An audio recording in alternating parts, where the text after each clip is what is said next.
And now let's begin in Arizona at the Grand Canyon. It is one of the most incredible sights in nature. A beautiful place with beautiful places to stay, nice facilities, great trails, and jaw-dropping scenery.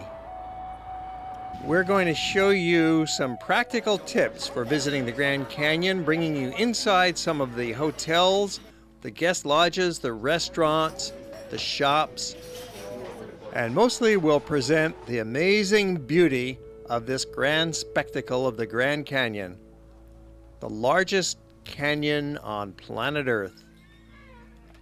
It's 10 miles wide, the river is almost 227 miles long, canyon's nearly a mile deep, and we're here in the winter time. It's a great time to visit. Lots of snow, lots of sunshine, and moderate temperatures in the 30s during the daytime, and not so crowded. You'll find that winter is a terrific time to visit, and that's when we were there, so we're going to be bringing you the canyon in its golden glory, covered in snow. We're starting with views on the east side of the park. We're at the south rim of the Grand Canyon, approaching from the east entrance on the desert view side. This is a very nice way to enter the canyon park. You have some spectacular views right away, and it's a nice drive up Highway 89 from Flagstaff to get here too. And one of the first lookout points that you arrive at is called Desert View, and it has this impressive 70-foot high stone tower, one of many impressive structures at the park built by the architect Mary Coulter back in the early 1930s. Inside there's a gift shop and panoramic windows. You can even go up top of the tower and get an extra vantage on looking down at the canyon here. As you continue driving along the East Rim Drive, there are three more major viewpoints. There's Lippon and Moran, Grand View, and there are some trail walks you can enjoy.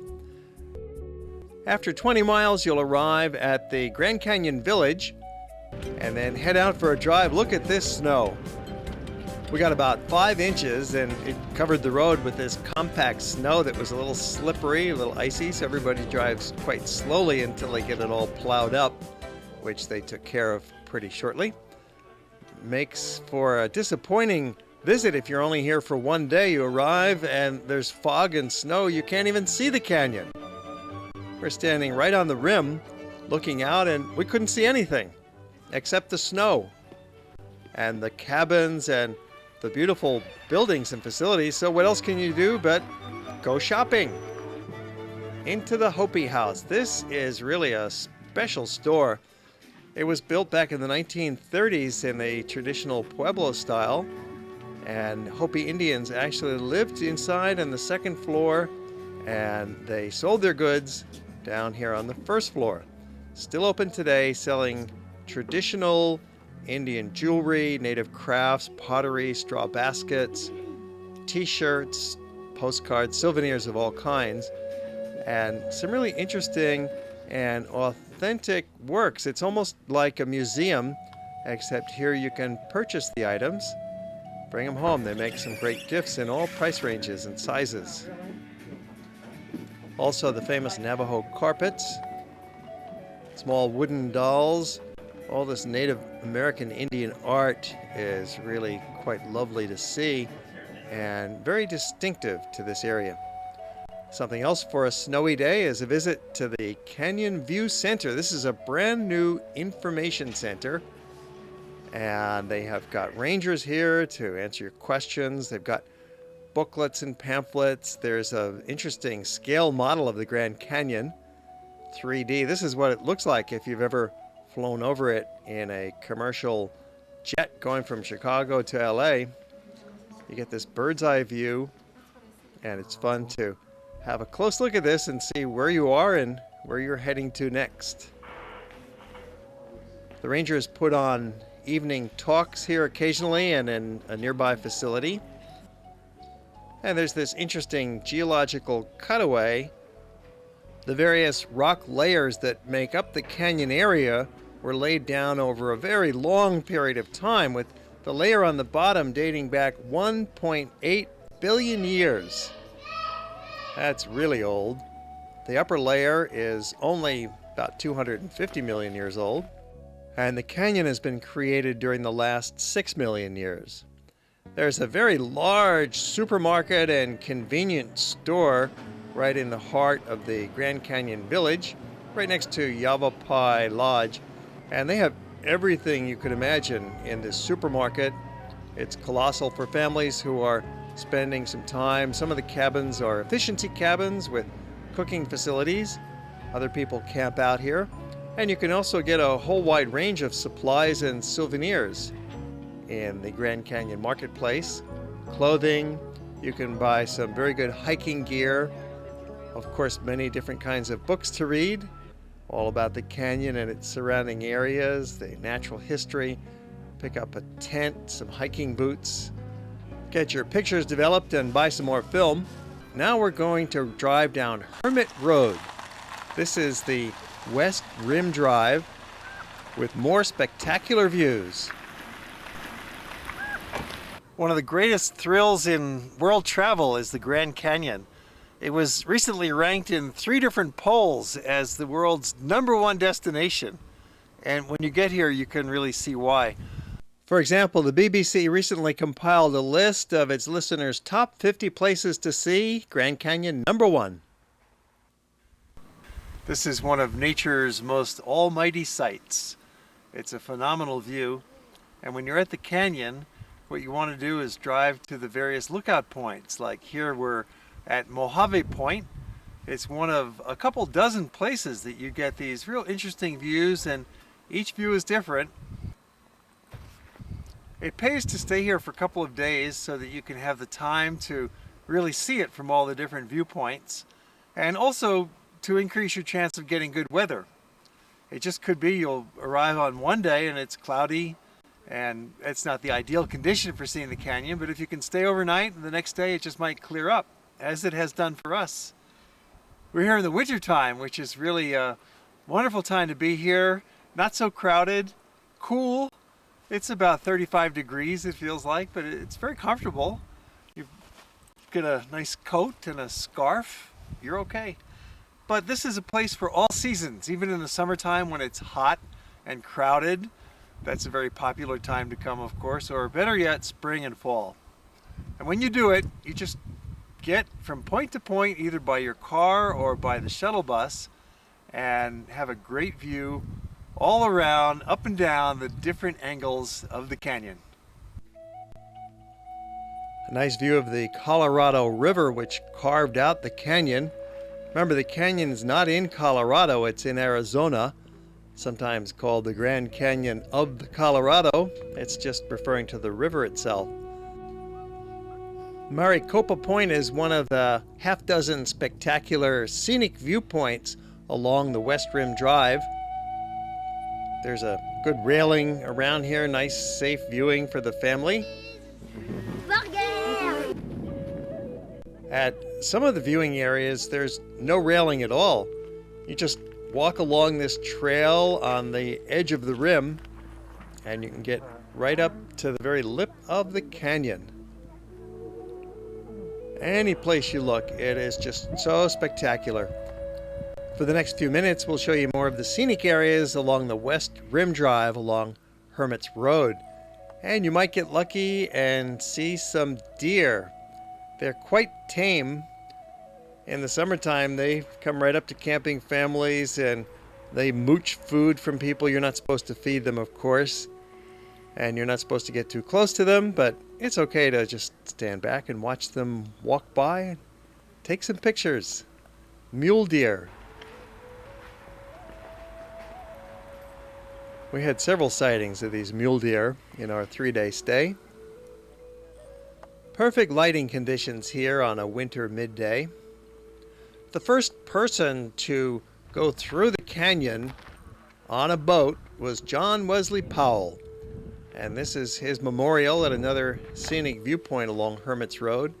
It was back in 1869 with a crew of 8 people plus himself. They went on a couple of skiffs, navigating the Colorado River for the first time. At the end of Hermit's Road, you'll find Hermit's Rest. It's a wonderful stone building, also designed by Mary Coulter. And inside is a welcoming fireplace that looks like the largest fireplace you've ever seen. The entire room is oriented around the fireplace. And it's a nice gift shop at Hermit's Rest. And they have some snacking facilities and restrooms and a nice lookout point. So it's the end of the road on the West Rim Drive. Now this drive is only open to automobiles during the winter time. You can drive it during the months of December, January, and February. And the rest of the year, you have to go on the park's shuttle bus service, which is quite efficient, and it's just so crowded in the rest of the year that automobiles are not allowed here. So that's another advantage actually of coming in the wintertime. There's the Bright Angel Trail. This goes all the way down to the bottom of the canyon, down to Phantom Lodge, where you could spend the night. Or you could just walk down for 10 minutes or 20 minutes and turn around and come right back up again. It's the most popular trail in the park, Bright Angel Trail. Interesting tunnel through the rock ledge there. It's just below the main Grand Canyon Village, very easy to find. You can drive your car on the East Rim Road all year round, but in the summer it gets so crowded that parking is a little hard to find, so you might want to take the shuttle bus there as well too. Whether you go by car or bus, however, you do want to cover about 30 miles of road to get to those different viewpoints. Notice the icicles in the winter here with the snow-covered ground.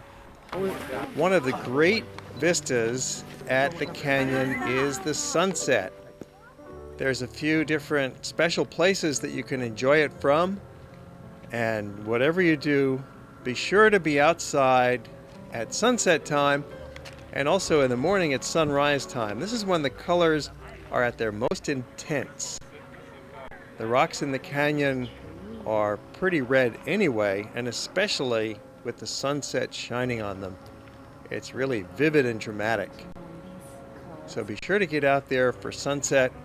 Even if it's a little cold, just bundle up and you will be delighted. It goes on for about 45 minutes. Another view of Hopi House, that's the gift shop built in the 1930s in the adobe style, designed by Mary Coulter, who carefully studied the native Indian Pueblo dwellings so that she could build a very faithful reproduction. The Hopi Indian tribe still lives in the area. They've been here for centuries. It's believed that Native Americans lived in the canyon area on and off for perhaps as much as 10,000 years, going back to the days of the Paleo-Indian hunter-gatherers.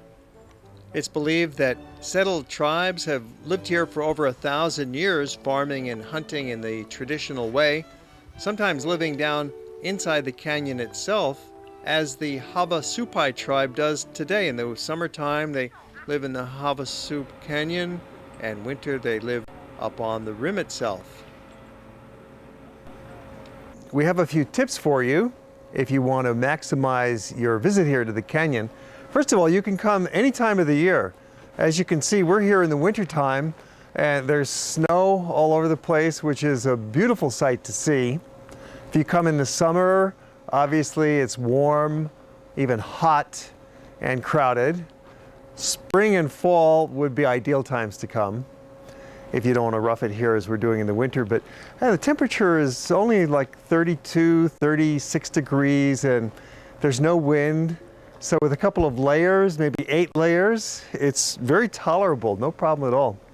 Now, when you're here, you want to do a lot more than just get out of the car, take a look, take a picture, get back in the car and leave. That just would not be doing it justice. This is one of the world's great sites, and you want to spend a few days here. And there are many activities that will keep you busy during those couple of days, maybe 3 days even. For example, there are 15 major viewpoints at the canyon and just as many minor viewpoints. They are wonderful places to see the canyon at different times of day, and they give you different perspectives as the canyon moves and curves its way through the park. This combination of fire and ice, the golden sun and the frozen snow with a spectacular setting and blue sky overhead convinced us that winter is really the best time to come here. We were just entranced by it all.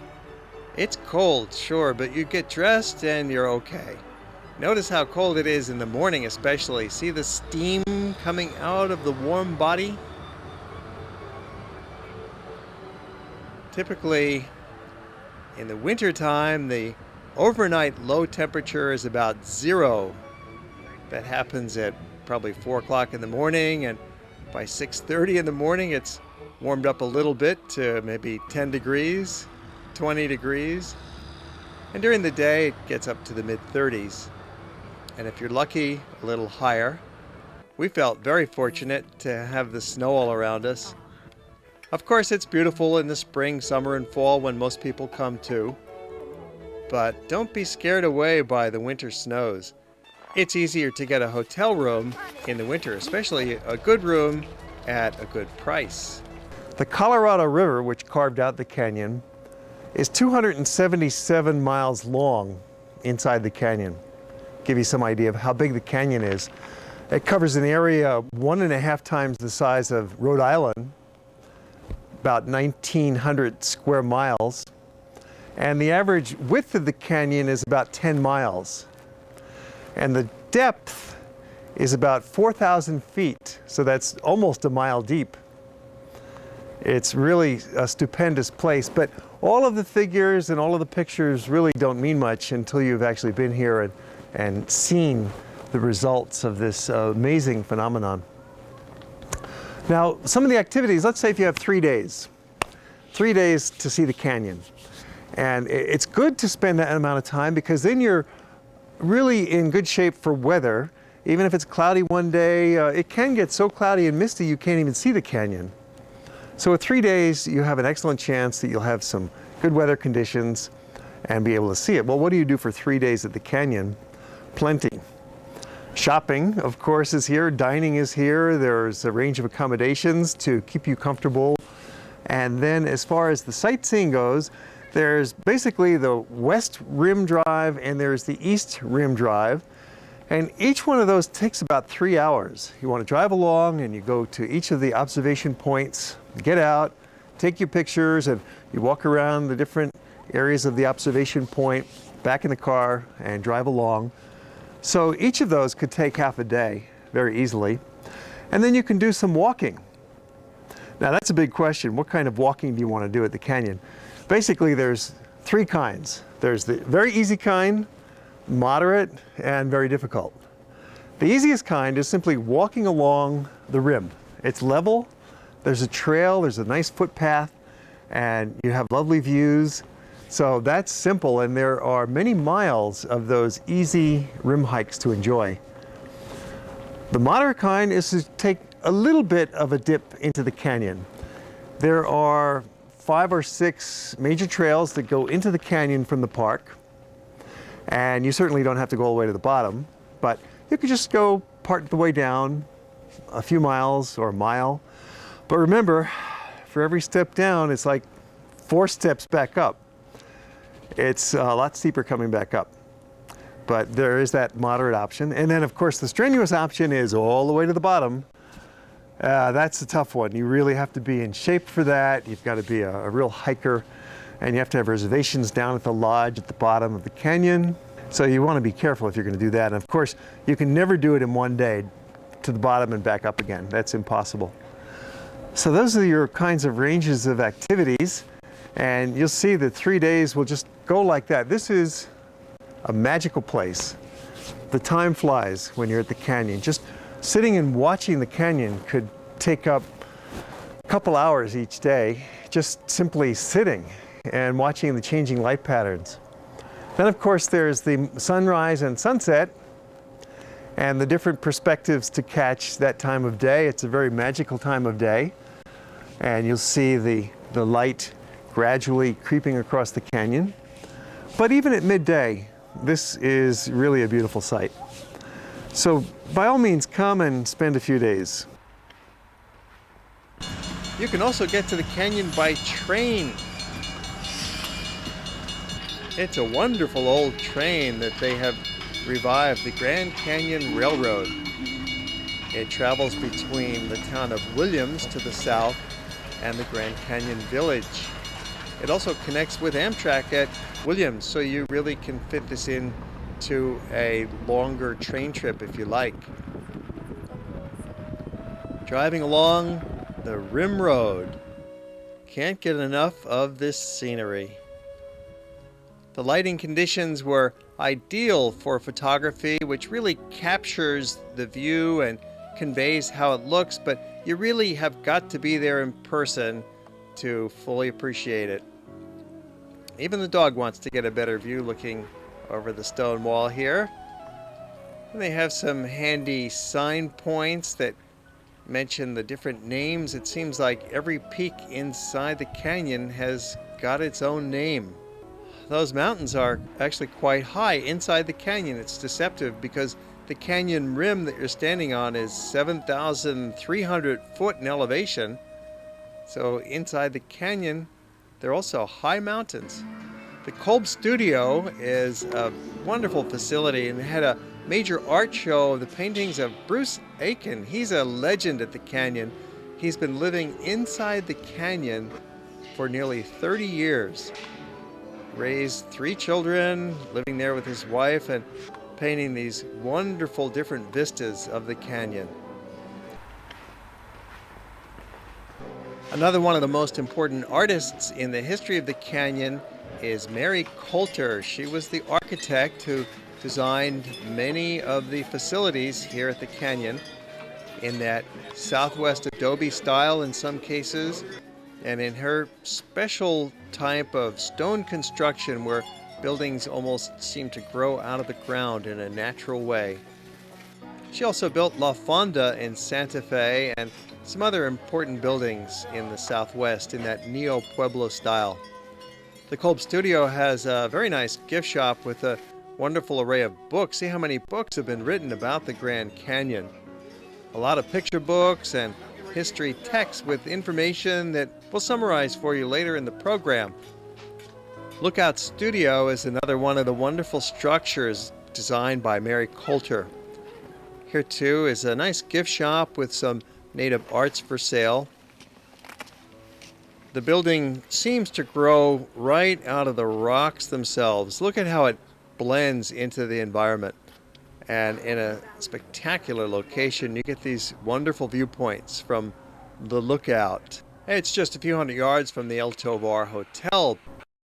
We're going to wrap up the program now with an extended look at the sunrise, sunset transition. We're going to show you the best of the canyon, the very, very best.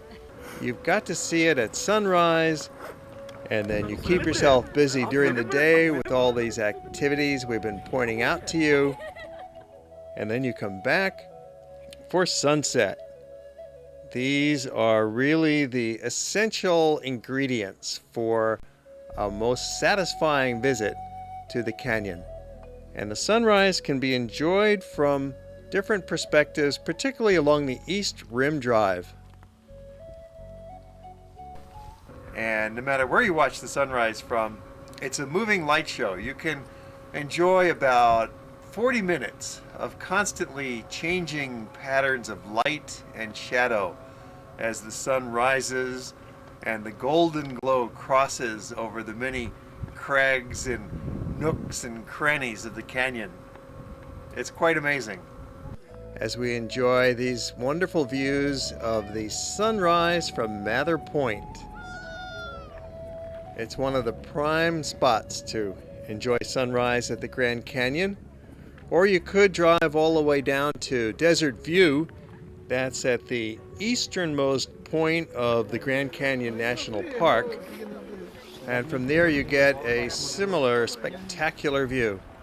Another reason why it's handy to stay at the park for maybe 3 days so that you can watch 3 different sunrises from different locations, along with 3 different sunsets from different locations.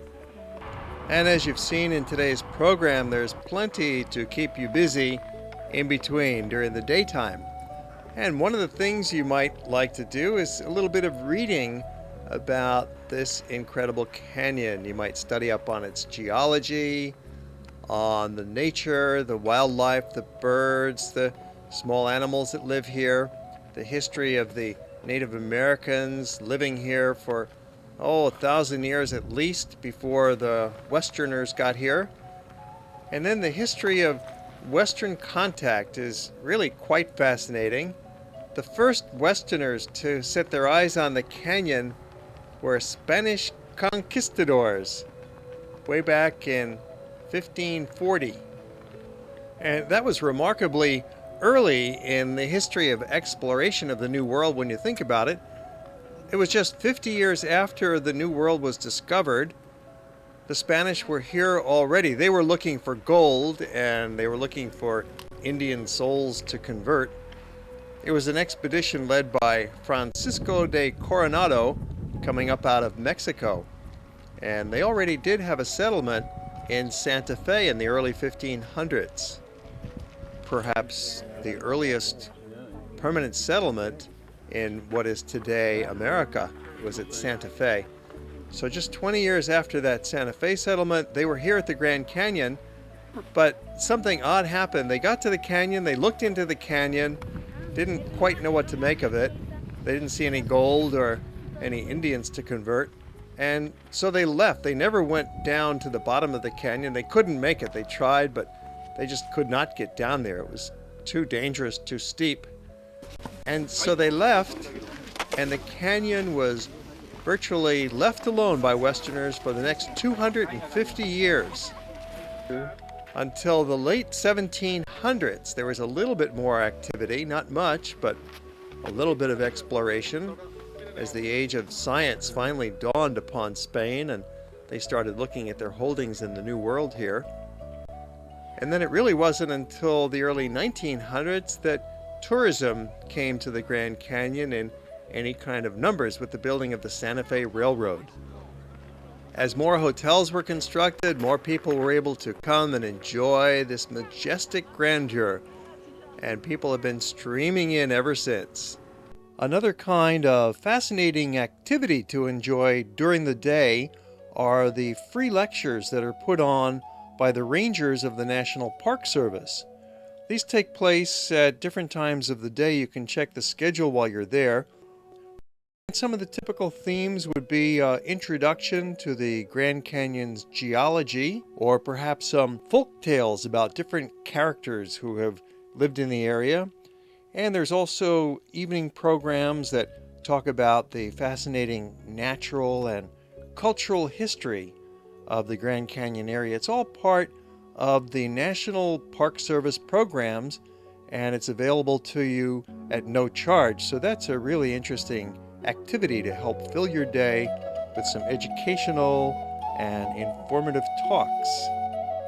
One more reason why the Grand Canyon is a great experience. Hopefully, you'll get to visit the canyon someday yourself. We hope this program has given you some great ideas on how to do it.